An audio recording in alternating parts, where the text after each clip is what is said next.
오늘 맥주절의 의미라는 제목으로 말씀 증거하겠습니다. 구약 성경을 보다 보면 오늘날을 살아가는 우리와는 별로 상관이 없는 것처럼 보이는 절기들이 있습니다. 그 중에서도 이 맥주절, 유월절 이런 것들은 우리가 지금 그대로 지키고 싶어도 지킬 수 없는 절기들이죠. 제대로 지키려면 예루살렘에 있는 성전에 가서 지켜야 하는데 지금 예루살렘 성전은 있지도 않습니다. 그러나 하나님께서는 무너진 성전을 대신해서 영원히 무너지지 않는 성전 다시 세우셨는데 그분이 누구시죠? 우리가 믿는 예수님입니다. 그래서 우리는 이제 구약의 절기들을 예수 그리스도 안에서 영적으로 해석해서 지키고 있습니다. 그래서 오늘 우리가 하나님 앞에서 지키는 맥주감사절 역시 그러한 날들 중에 하나라고 볼 수 있는데요. 이 맥주절의 의미와 유래에 대해서 함께 말씀을 나눌 때에 우리 안에 있는 감사가 더욱 풍성하게 되는 시간이 되시기를 바랍니다. 왜 맥주절에 대해서 사실은 이제 한두 주 전에 설교를 했으면 더 좋았을 거라는 생각이 드는데요. 맥주절에 대해서 한번 말씀을 드리는 이유는 사실 이 설교는 한 2년쯤 전에 제가 한번 했던 설교입니다. 그런데 지금 맥주 감사절을 여러분 어떤 의미를 갖고 지키고 계세요? 왜 맥주절을 지켜야 된다고 생각하고 계십니까? 그냥 1년 중에 한번 돌아왔으니까 큰 의미 없이 그냥 그래 감사하지 하고 그냥 적당한 예물을 준비해서 드리는 날 정도로 우리가 그치고 있지 않은가 그런 생각이 들어요. 그래서 오늘 왜 맥주절을 지켜야 하는가, 그리고 성경은 뭐라고 우리에게 말씀하고 있는지 한번 그 의미를 다시 한번 새롭게 해서 지키려면 왜 지켜야 되는지, 안 지키려면 왜 안 지켜야 되는지, 혹은 어떻게 지켜야 하는지에 대해서 좀 해답을 얻으셨으면 좋겠습니다. 오늘 16절과 17절 말씀 보시면 이스라엘의 3대 주요 절기가 등장합니다. 같이 한번 읽어보시죠. 시작.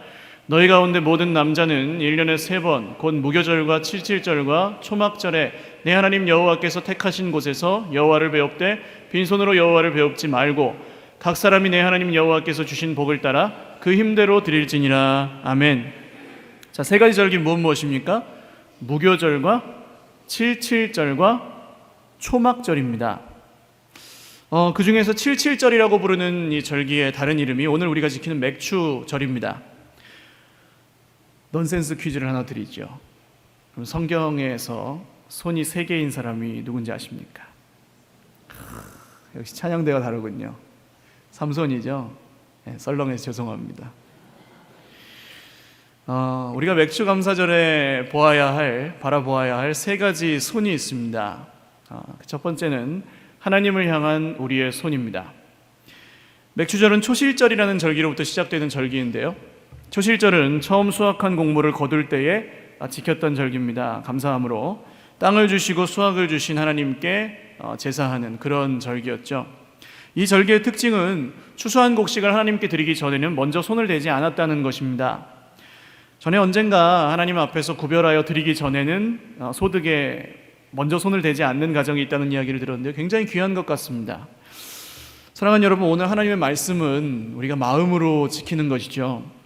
하나님이 제일인 가정, 하나님이 제일인 사람은 내 인생의 모든 결과물에 대해서 먼저 하나님께 영광을 돌리게 되어 있는 것입니다.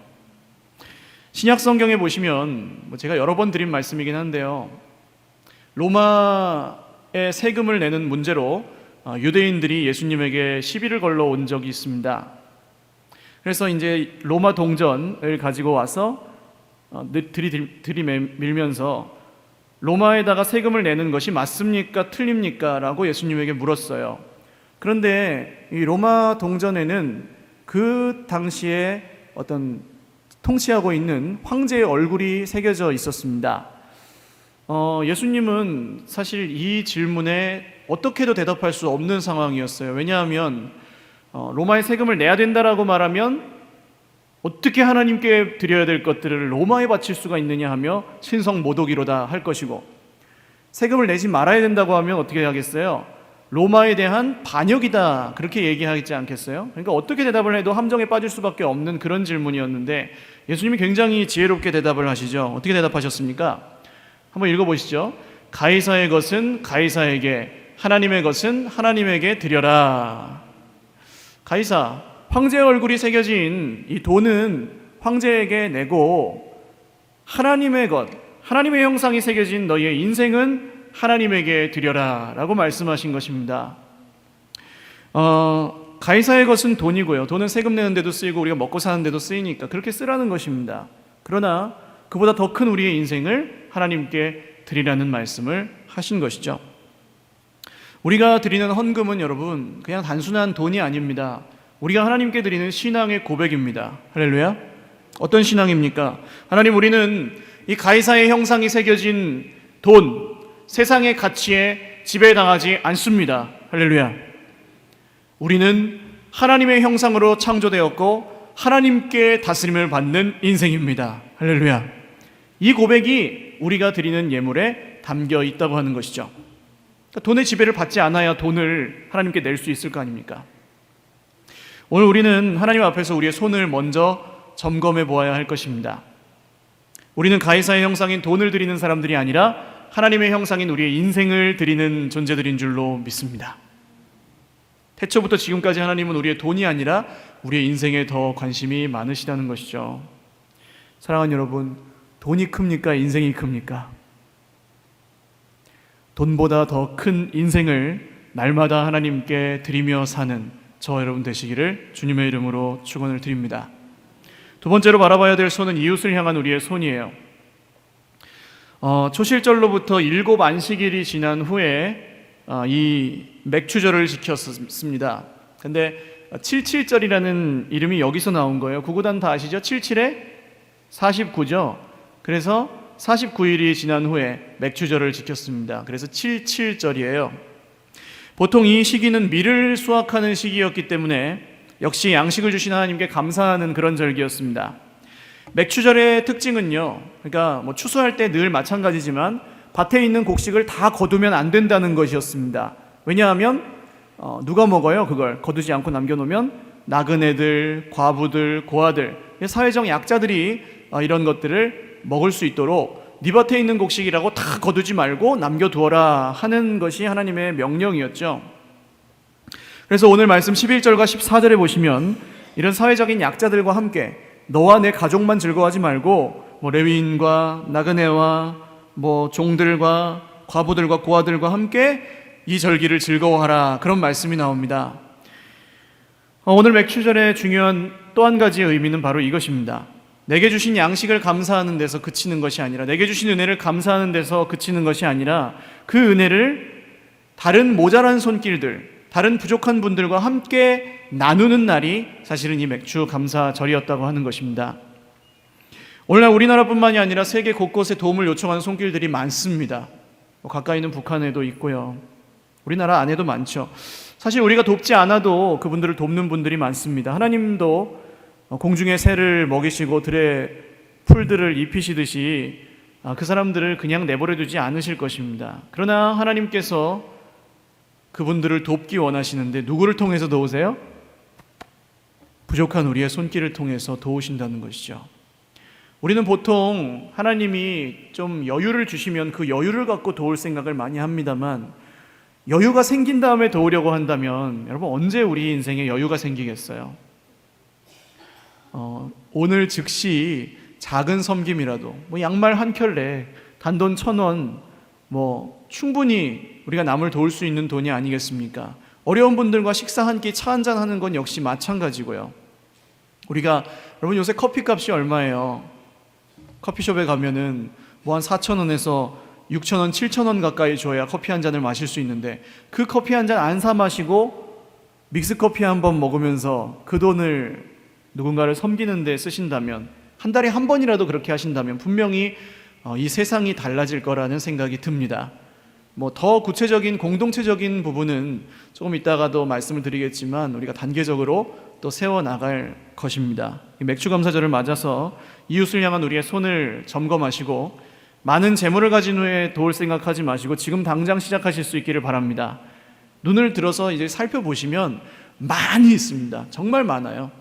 그냥 밥 한 끼만 먹어도 삶에 죽으려고 하다가 삶의 힘을 얻는 그런 분들도 있습니다. 오늘 꼭 연약한 지체들을 돌아보시고 축복의 통로로 쓰임 받으실 수 있기를 주님의 이름으로 축복합니다. 세 번째로 바라보아야 할 것은 우리를 향하신 하나님의 손입니다.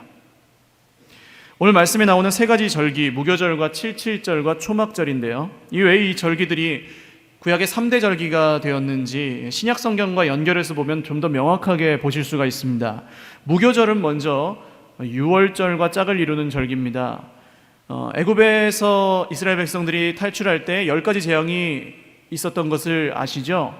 마지막 10번째 재앙이 뭐였죠? 장자의 죽음 재앙이었습니다. 애굽 사람들의 모든 큰아들과 애굽 사람들이 키우는 가축들의 모든 첫 새끼가 다 죽는, 죽음의 천사들이 돌아다니면서 그렇게 했던 날이죠. 그런데 이스라엘 백성들의 큰아들들은 죽지 않았습니다. 왜 죽지 않았죠? 하나님이 명령하신 대로 집의 문설주 좌우 기둥에다가 어린 양의 피를 발랐더니 죽음의 천사가 그런 집들은 다 넘어갔다. 그래서 한자로 넘을 유자와 넘을 월자를 써서 유월절이라고 부르는 것입니다. 6월절로부터 7일 동안이 무교절이라는 절기였는데요. 이 무교절은 발효되지 않은 빵, 효모 이스트를 넣지 않은 발효되지 않은 빵을 퍽퍽하게 맛없게 먹는 그런 절기였어요. 이것도 이유가 있습니다. 이스라엘 백성들이 애굽에서 나올 때 막 급하게 나왔거든요. 바로의 마음이 또 바뀔 수도 있고 하니까 막 밤중에 급하게 나왔어요.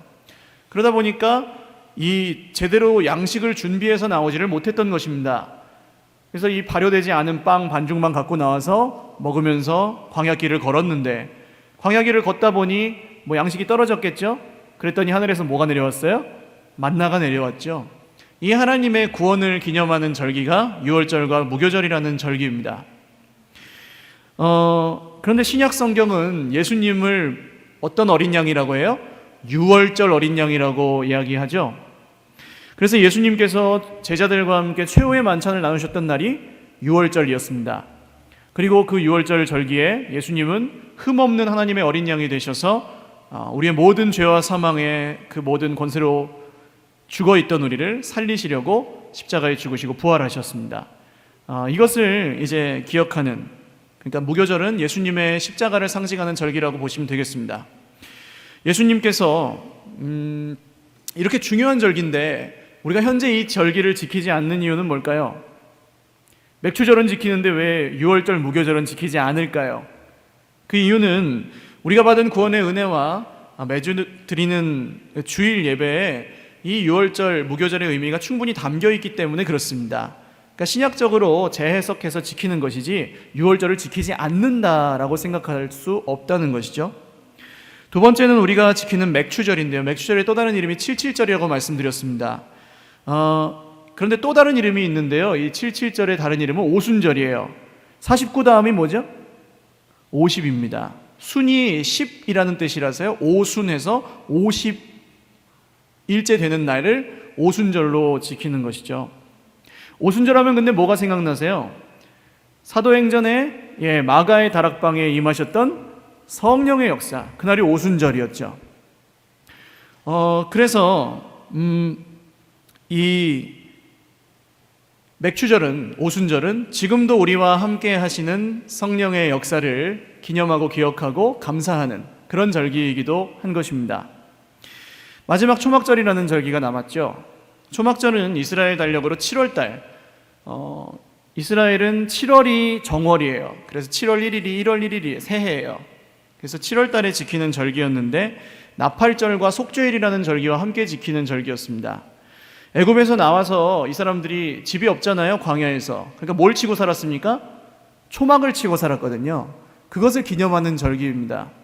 그런데 이 초막절이 되면 이 유대인들은 자녀들과 함께 밖으로 나가서 집을 놔두고 텐트를 치고 거기서 사는 거예요. 그러면서 자녀들에게 이제 신앙 교육을 하는 겁니다. 율법을 낭독하게 되어 있었거든요. 얘들아, 우리의 조상들이 애굽에서 종노릇하고 있을 때 하나님이 우리를 구원하셔서 이렇게 광야에서 초막을 치고 살았단다. 그리고 오늘도 하나님은, 그 구원의 하나님은 우리의 모든 인생을 지금 지켜주고 계시단다. 뭐 이렇게 신앙 교육을 하는 절기가 바로 이 초막절이었습니다. 근데 신기한 것은 이 초막절의 어떤 시작을 나팔절이라는 절기로 시작을 한다는 거예요. 7월 1일이 나팔절이고 하나님께 계속 제사를 드리다가 7월 15일에서 20일이 초막절이라는 절기로 지켰습니다. 여러분, 근데 나팔은 언제 붑니까? 앞으로 하나님의 나팔 소리가 들리게 될 날이 언제예요? 예수님이 다시 오실 재림의 날입니다. 구원의 완성, 우리의 구원이 완성되는 날이 바로 그 날입니다. 그래서 우리가 찬송하잖아요. 나팔 불 때 나의 이름, 나팔 불 때 나의 이름, 나팔 불 때 나의 이름, 부를 때에 잔치 참여하겠네. 아멘. 무슨 잔치예요? 돌잔치입니까?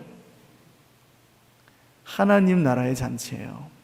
우리의 구원이 온전히 완성되는 천국의 잔치입니다. 여러분, 그 잔치를 기억하며 사는 것이 오늘날의 초막절입니다. 주님이 다시 오실 구원의 날, 주님의 날에 우리가 그 잔치 자리에 참여하게 되는데, 그날을 상징하는 절기가 바로 이 초막절입니다. 이것이 구약성경 스가랴 14장에 나오는 내용인데요. 한번 몇 구절만 읽어보겠습니다. 시작. 여호와께서 아시는 한 날이 있으리니 낮도 아니요 밤도 아니라 어두워갈 때에 빛이 있으리로다.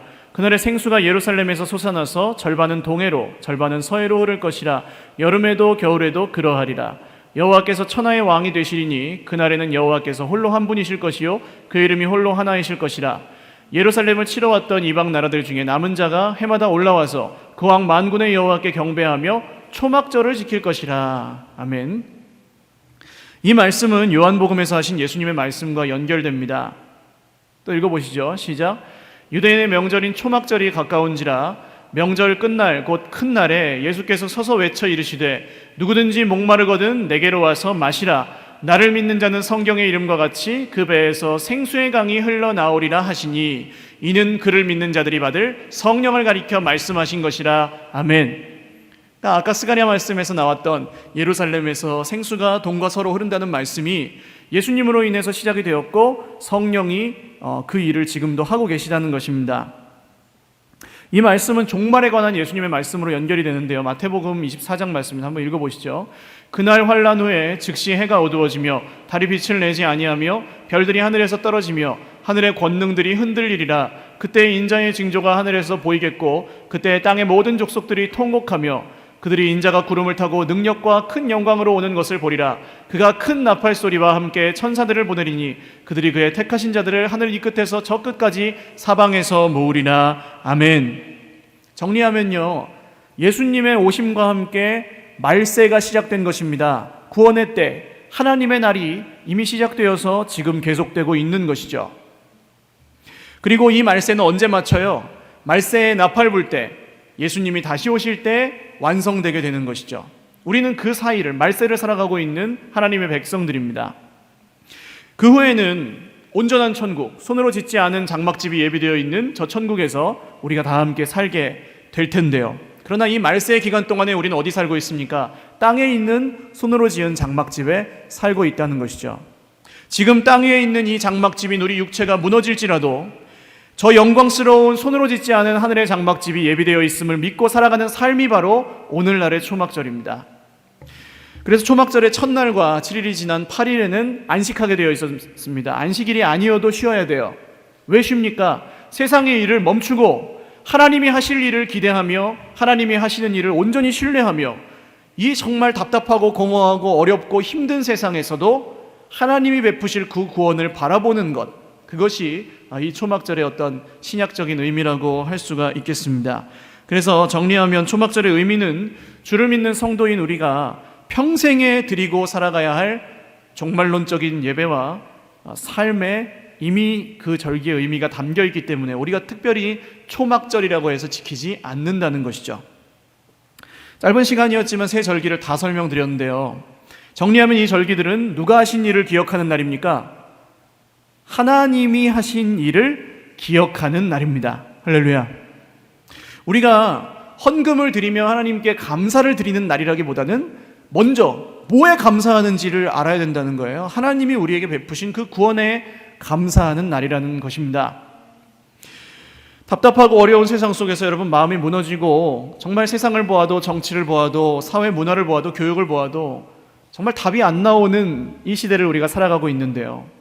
답이 안 나오는 이 시대 속에서 그것에 지지 않고 우리는 이 절기나 예배들을 통해서 하나님의 살아계심을 신뢰하고, 할렐루야, 예수님의 구원하심을 기억하며 지금도 성령이 우리와 함께 하셔서 세상 끝날까지 우리와 함께 하시고 인도하시고 지키신다는 그 약속을 기억하는 그날이 바로 이 예배고 절기들이라는 것이죠. 우리가 지키는 모든 절기와 예배마다 이 복음이 새롭게 들려지는 은혜가 우리 모두에게 있으시기를 주님의 이름으로 축원을 드립니다. 이제 절기를 보내는 우리의 자세에 대해서 말씀을 드리고 이 말씀을 맺으려고 하는데요. 사실 감사절 헌금 혹은 감사절을 지키느냐 마느냐라는 문제까지 오늘날 많은 분들에게 이슈가 되고 있습니다. 이전에는 제가 이런 얘기를 안 하는 게 더 도움이 될 수도 있는데요. 전에는 사실은 그냥 순수하게 감사하며 예물을 구별하여 드리고 하시는 분들이 더 많을 거라고 생각합니다. 근데 전에는 그냥 그렇게 하셨는데 요새는 이 사회관계망 서비스, SNS 같은 곳에 굉장히 많은 분들이 자기 생각과 정리되지 않은 이야기들을 올려놓고 그것 때문에 이제 그걸 읽고 나서 막 헷갈리시고 혼란스러워 하시는 분들이 있는 것 같아서 한 번쯤은 정리를 해드려야 되겠다는 생각에 이런 말씀을 드립니다. 이 감사절에 대해서 의문을 제기하시는 분들의 이야기는 이거예요. 솔직히 감사절은 처음 의도에서 많이 벗어나서 그냥 단순히 헌금하는 날이 되지 않았느냐, 헌금을 더 많이 하는 날, 교회 재정의 부족분을 채우는 날이 되지 않았느냐, 이런 이야기예요. 혹은 맥추절이라고 해서 우리가 평소보다 더 많이 특별히 감사하는 것도 아니고 원래 예수님의 구원의 은혜에 늘 감사하고 있는데 무슨 특별한 절기가 필요하냐 라는 이야기, 언뜻 들으면 일리가 있는 말인 것 같은 그런 이야기들이 많이 나오고 있어요. 그래서 요새는 절기를 그렇게 특별하게 지키지 않는 교회들도 상당수 있습니다. 지키든 지키지 않든 여러분 이유를 알고 분명하게 그 의미를 기억하시는 게 중요합니다. 그래서 중요한 것은 어쨌든 우리 교회, 우리들의 이야기잖아요. 그래서 이 부분은 설교 내용은 아니지만 제가 여러분 생각을 정리하시는 데 도움이 되시라고 제 생각을 말씀을 드리는 겁니다. 저는 맥추절을 비롯한 이 감사 절기들을 지키는 것이 굉장히 의미가 있는 일이라고 생각해요. 왜냐하면 앞에서 그 현재적인 의미도 말씀을 드렸죠. 의미가 없지 않아요, 여러분. 그러므로 구약의 절기이기 때문에 안 지켜도 된다는 말은 일단 틀린 말입니다. 물론 우리가 예수 그리스도 안에서 자유케 된 것은 모든 율법으로부터의 자유함을 의미해요. 그러니까 우리가 율법대로 지키지는 않잖아요, 지금 맥추절을 그대로. 그렇기 때문에 이제 구약의 율법은 무시하거나 없애는 의미가 아니라 예수 그리스도 안에서 재해석해서 지키는 날이라고 보시면 되겠습니다. 그래서 구약 성경 그대로 지키지 않아도 되는 것들이 지금 많잖아요. 여러분 율법으로 지킨다면 굽이 갈라진 짐승의 고기는 먹으면 안 되는데요. 돼지고기 어제 드셨어요? 안 드셨어요? 드셨잖아요. 먹어도 상관없어요. 그렇다면 중요한 것은 의미입니다. 절기가 지금 현상적으로 형식적으로 너무 흐른다고 해서 그 절기를 아예 폐하고 없애버린다면 그 절기에 담겨있는 좋은 점들까지도 같이 버리게 된다는 것이죠. 미국 속담에 이런 속담이 있다고 해요. 목욕물과 함께 아기를 버리지 마세요. 무슨 뜻입니까? 아기를 목욕시키고 나서 아기는 깨끗해졌는데 물은 어때요? 더럽잖아요. 그럼 목욕물을 버려야 되는데 목욕물 버리다가 아기까지 같이 버려버린다는 것입니다. 절기가 지금 좀 변질되고 희미해졌다고 해서 아예 그것을 그냥 폐해버린다면 이런 실수를 할 수 있다는 것이죠. 똑같은 얘기로 많은 교회가 부패했다는 이유 때문에 교회를 인정하지 않는다거나 가나안 성도가 되겠다는 분들의 이야기도 마치 이런 것입니다. 구정물과 함께 아기를 버려버린 것이죠. 그렇다면 중요한 것은 의미입니다. 정리하면 바람직한 방향은 절기를 의미 있게 지키는 날이 되도록 개선해 나가는 것입니다. 그러나 혹시 내가 감사절을 지키는 것을 너무 형식적으로 그냥 헌금만 하는 날로 생각하고 계시다면 그런 분은 헌금을 적게 하시거나 안 하시는 것이 더 도움이 됩니다. 오히려 평소에 드리지 못했던 어떤 시간을 하나님께 드린다든지 이런 식으로 다른 방법으로 절기를 의미 있게 지키시는 게 훨씬 좋은 일이라고 생각해요. 우리의 100년 전 선조들은 날연보라는 것을 드렸습니다. 조선시대에 돈이 있어요, 없어요? 돈이 없잖아요. 다 찢어지게 가난한 분들. 여러분 성경 이야기 들으셨습니까? 그때는 이 성경을 팔러 다니는 권서라는 직분이 있었어요. 그러니까 성경을 권한다 그래서 권서거든요. 이 권서라는 분들이 성경을 팔러 다니는데 돈이 없으니까 그냥 주고 막 그랬어요. 근데 어떤 이제 가난한 집에 이 성경을 팔러 가서 탁 줬더니 돈이 없는데요. 다음 끼니 먹을 것도 없는데요. 그래서 그럼 그냥 보고 나중에 뭐 헌금하든지 그러세요. 그랬더니 이분이 옆에 집에 가서 돈을 꿔다가 그 성경값을 치르면서 하는 얘기가, 먹을 것은 없어도 내가 하나님의 말씀인 이 성경을 어찌 그냥 값없이 받을 수 있으리요 하고 그렇게 값을 치르고 받았다는 겁니다. 근데 어쨌든 그 정말 가난하던 때에 드릴 게 없으니까 날연보라는 걸 드렸어요. 날연보가 뭐냐? 자기의 시간을 드리는 것입니다. 그래서 그 당시 기록에 보면 뭐 평안도, 뭐 함경도에서 이렇게 내신 날연보를 합산해 보니 3만 시간이었더라, 뭐 이런 기록들이 있어요. 그러니까 드릴 것은 없으니 하나님 나의 월요일을 드리겠습니다, 화요일을 드리겠습니다 이러면서 하나님께 시간을 드렸다는 것이죠. 이런 식으로 감사절을 지키셔도 저는 굉장히 좋은 일이라고 생각이 듭니다. 또 한편으로는 절기 헌금을 하느냐 마느냐에 너무 우리의 신경이 가 있다면 여러분 우리 지금 신앙 자체가 어디에 더 의미를 두고 있는지를 고민해 보셔야 돼요. 그것 때문에 하나님께 드린 예배나 이런 것들을 방해받는다면 충분히 우리가 고민해 보아야 할 부분들입니다. 또한 돈 때문에 우리 신앙과 공동체가 흔들린다면 여러분 그것은 경계해야 될 일입니다. 마귀가 즐겨 쓰는 방법, 돈으로 신앙과 공동체와 예배를 흔들어 버리는 것이기 때문이죠. 한 가지 더 말씀드리면 절기를 지키지 말아야 된다고 주장하는 분들이 하는 이야기 중에 하나가 왜 절기 전주에 헌금 봉투를 주보에다 넣느냐는 것입니다. 헌금 강요하려고 그러는 거 아니냐. 물론 그런 면이 있습니다만 적어도 여러분 우리가 제대로 알고 넘어가야 되니까 한번 이야기를 드리는 거예요. 헌금을 강요하기 위해서 넣지 않습니다. 여러분 강요한다고 더 하나요? 저도 주보에 헌금 봉투 들어있다고 해서 제가 드릴 것보다 더 내지 않거든요. 강요하는 것도 아니고 강요를 받는 것도 아닙니다. 그럼 왜 넣느냐? 우리가 바쁘게 생활하다 보면 주일조차도 그냥 넘어갈 때가 있죠. 오늘이 주일이네? 하고 주일날 딱 왔는데 갑자기 왔으니 뭐 헌금을 준비했습니까? 그러니까 주머니에서 지갑에서 꺼냈는데 5만 원짜리밖에 없어요. 10만 원짜리 수표밖에 없어요. 그럼 막 허둥지둥 이거 어떻게 거슬러 받을 수도 없고 막 그렇게 될 때가 있다는 거죠. 준비되지 않은 예물을 드려야 될 때가 있다는 것입니다.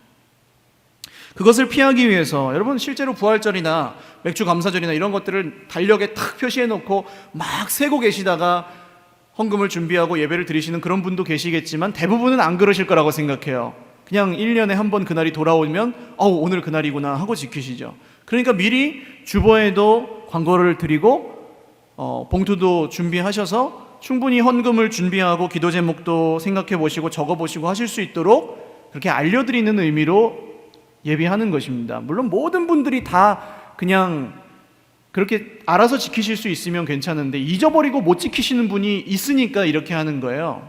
특별히 뭐 어린이들이나 학생들 또 신앙생활을 하신 지 얼마 안 된 분들에게는 이게 도움이 되는 일이라고 생각이 합니다. 그래서 정리하면요, 절기에 드리는 헌금이 너무 내 마음을 무겁게 한다거나 하나님께 드리는 예배를 방해한다거나 과연 절기를 왜 지켜야 되나라는 질문이 드신다면 오히려 그 헌금을 안 하시고 다른 방법으로 하나님 앞에 절기를 지키시는 것이 더 좋다는 생각을 저는 하고요. 이것은 성찬식에서 마치 우리가 주님의 떡과 잔에 참여할 때 우리의 마음에 거리낌이 있으면 그것을 받지 말아야 되잖아요. 주님의 명령에 따르면. 근데 여러분 성찬식 하실 때 거리낌이 있어서 안 받으신 적이 있습니까? 다 받거든요. 왜요? 옆에 사람이 보니까요. 나는 거리낌이 있어서 받기가 싫은데 지금 이 잔에 떡과 잔에 온전히 참여할 수 없어서 그냥 안 받고 싶은데 그러면 또 내가 무슨 굉장한 큰 죄를 지은 것처럼 옆에 사람이 볼까봐 그냥 참여한단 말입니다. 그러니까 성찬식이 의미가 없어지는 거거든요.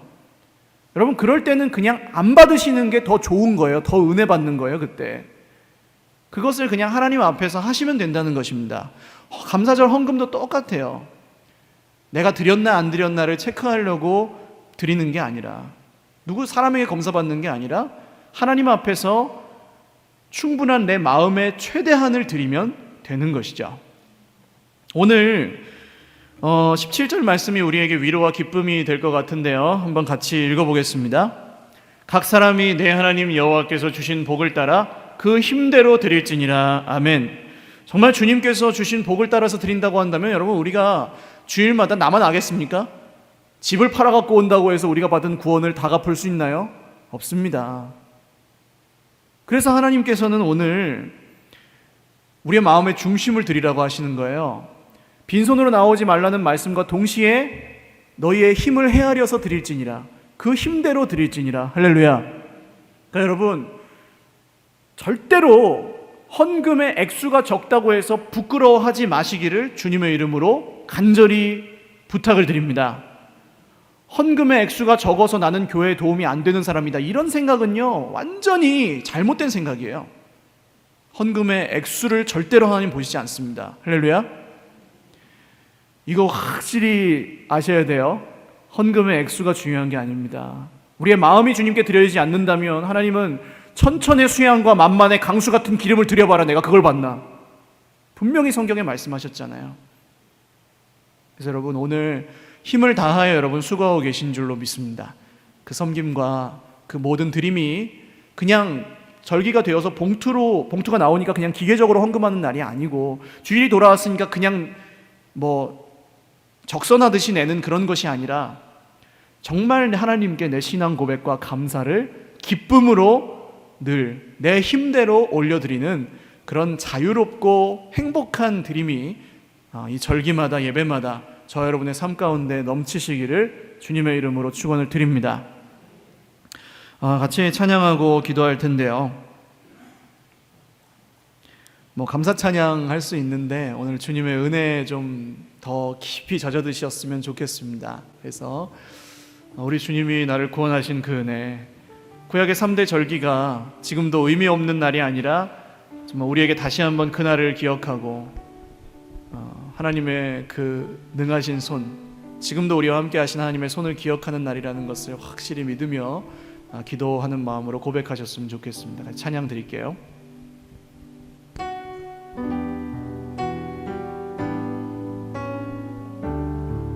오직 주의 은혜로, 오직 주의 은혜로 지금 여기 서 있네, 지금 여기 서 있네. 한없는 경배, 한없는 찬양, 내 영혼 예배 드리네. 나를 위해 이 땅에 오신 주의 그네, 오신 주의 그네, 십자가 고통 이기신 주님, 그 은혜 어찌 잊으리. 주 은혜 날 채우시네. 아멘. 주 은혜 보게 하시네. 살아가는 동안 은혜로만 살리, 십자가 은혜로. 한 번 더 찬양하겠습니다. 오직 주의 은혜로, 오직 주의 은혜로 지금 여기 서 있네, 지금 여기 서 있네. 한없는 경배와 한없는 경배, 한없는 찬양, 내 영혼 예배 드리네. 나를 위해 이 땅에, 나를 위해 이 땅에 오신 주의 그네, 오신 주의 그네. 십자가 고통, 십자가 고통 이기신 주님, 그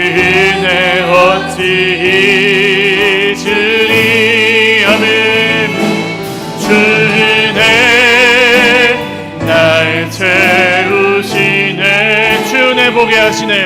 주 은혜 보게 하시네. 살아가는 동안 은혜로만 살리. 십자가 은혜로 주 은혜 날 채우시네. 주 은혜 날 채우시네. 주 은혜 보게 하시네. 주 은혜 보게 하시네. 살아가는 동안 은혜로만 살리. 십자가 은혜로 기도하겠습니다. 여러분, 절기뿐만이 아니라 매주 드리는 예배도 그렇습니다. 우리가 그냥 아무 느낌 없이 아무 생각 없이 그냥 교회에 다니게 되면 고뇌 감격도 기쁨도 감사도 우리 안에 점점 희미해져서 십자가를 생각해도 아무런 감동이 없고 주님의 부활을 생각해도 아무런 능력이 없고 마지막 주님 다시 오실 날도 두렵지 않고 심판도 지옥도 천국도 아무런 의미가 없이 되기가 쉽습니다.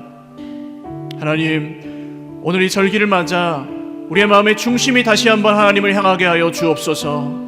더 철저하고 선명하고 분명하게 주의 복음에만, 주의 은혜에만 우리의 삶을 기대게 하여 주옵소서. 하나님께서 우리에게 베푸신 그 은혜의 손길과 우리가 하나님께 드리는 모든 손길과 우리가 이웃에게 베푸는 모든 손길을 이 절기를 통하여 점검하고 그 절기를 하나님의 말씀대로 순종하며 지키게 하여 주옵소서. 기도하겠습니다.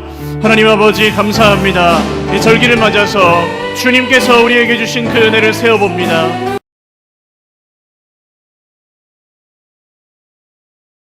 네, 감사합니다. 하나님, 예배하는 주의 백성들 머리머리 위에 함께 하셔서 이 예배가 그냥 몸만 왔다 가는 예배가 되지 않게 하여 주시고, 아버지여, 날이 되었으니까 드리는 예배가 되지 않게 하시고 돈을 드려야 하니까 드리는 시간이 되지 않게 하여 주옵소서. 주님의 하신 일들을 신뢰합니다. 주님의 하신 일들을 감사합니다. 주님이 하고 계시는 일들을 찬양합니다. 주여, 오늘 예수 그리스도의 십자가가 우리의 능력이 되게 하시고 오직 주의 복음이 우리의 삶의 동력이 되게 하시고 오직 주의 은혜로 살겠다는 믿음의 고백이 우리 안에 넘치게 하여 주시옵소서. 하나님이 모든 일에 하나님께서 하실 것들을 기대합니다. 하나님이 이루실 일들을 소망합니다. 주여, 다른 것들에 빼앗기지 아니하고 오직 주님만 의지하게 하여 주옵소서. 존귀하신 하나님, 감사합니다. 절기를 맞아서 주님 앞에 감사드렸습니다. 주님의 구원의 은혜를 찬송하였습니다. 우리가 서툰 몸짓과 부족한 모습이지만 주님이 우리의 마음을 기쁘게 받으신 줄로 믿습니다. 하나님, 세상의 다른 어떤 것에 다스림받지 않겠다는 믿음의 고백이 절기마다 예배마다 드려지게 하여 주시옵고, 단순히 몸이 나왔다 가는 시간이 아니라 우리의 가진 돈 중에 얼마를 떼어서 그냥 내는 시간이 아니라 우리가 정말 하나님 앞에 우리의 신앙 고백을 드리며 우리의 삶을 드리며 우리의 마음의 중심을 드리며 주님이 말씀하신 대로 주님의 모든 그 구원하심을 기억하며 주님을 더 뜨겁게 사랑하게 되는 모든 절기와 예배가 되게 하여 주옵소서. 날마다의 삶에서 이것들을 기억하게 하시고 기억나게 하시고 점점 더 우리의 삶이 하나님 나라의 삶이 되게 하여 주시옵고, 점점 더 하나님께서 기뻐하시고 합당하시는 모습으로 변화되고 회복되는 저희 모두가 되게 하여 주옵소서. 하나님이 이루신 일에 감사하고 이루고 계시는 일에 찬양하며 이루실 일들을 기대하고 소망합니다. 오늘 하나님을 향한 우리의 손과 이웃을 향한 우리의 손과 하나님께서 우리에게 베푸신 모든 은혜의 손길을 기억할 때 하나님, 우리 안에 넘치는 감사가 하루 종일 그리고 우리의 평생에 드려지게 하여 주시옵소서. 감사하고 예수님의 이름으로 축복하며 기도 올리옵나이다. 아멘.